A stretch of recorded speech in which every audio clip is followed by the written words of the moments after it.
ఆ వీధి నిశ్శబ్దంగా ఉంది. బంగారు సూర్యకాంతి చెట్లలోంచి చిమ్ముతోంది.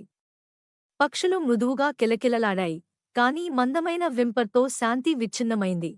7 సంవత్సరాల కంటే ఎక్కువ వయస్సు లేని ఒక చిన్న అమ్మాయి కాలిబాటను దాటింది. ఆమె ప్రకాశవంతమైన ఎరుపు రంగు దుస్తులు ఎగిరిపోయాయి, మరియు ఆమె ఒక చిన్న టెడ్డీ బేర్ను పట్టుకుంది. ఆ శబ్దం విని ఆమె తన స్థనాలలో ఆగిపోయింది. అమ్మాయి కుక్కపిల్ల పక్కన మోకరిల్లింది. ఆమె ముఖం ఆందోళనతో నిండిపోయింది. అరెరే, మీరు గాయపడ్డారు. ఆమె గుసగుసలాడింది. ఆమె చిన్న చేతులు దాని బొచ్చును సున్నితంగా కొట్టాయి. ఆమె కుక్కపిల్లని జాగ్రత్తగా తన చేతుల్లోకి ఎత్తుకుంది. చింతించకు, చిన్నా. నేను మీకు సహాయం చేస్తాను, ఆమె మెల్లగా చెప్పింది. ఆమె గొంతులో దృఢ నిశ్చయం నిండిపోయింది. ఇంట్లో చిన్న అమ్మాయి కుక్కపిల్లని దుప్పటి మీద ఉంచి చాలా జాగ్రత్తగా దాని పాదానికి కట్టుకట్టింది.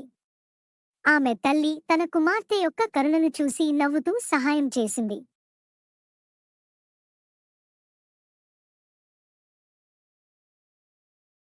రోజుల తరువాత కుక్కపిల్ల నయం మరియు శక్తితో నిండిపోయింది. తోటలో చిన్న అమ్మాయి దానితో ఆడుకుంటున్నప్పుడు అది ఆనందంగా తోక ఊపింది. వారి నవ్వులు గాలిని నింపాయి.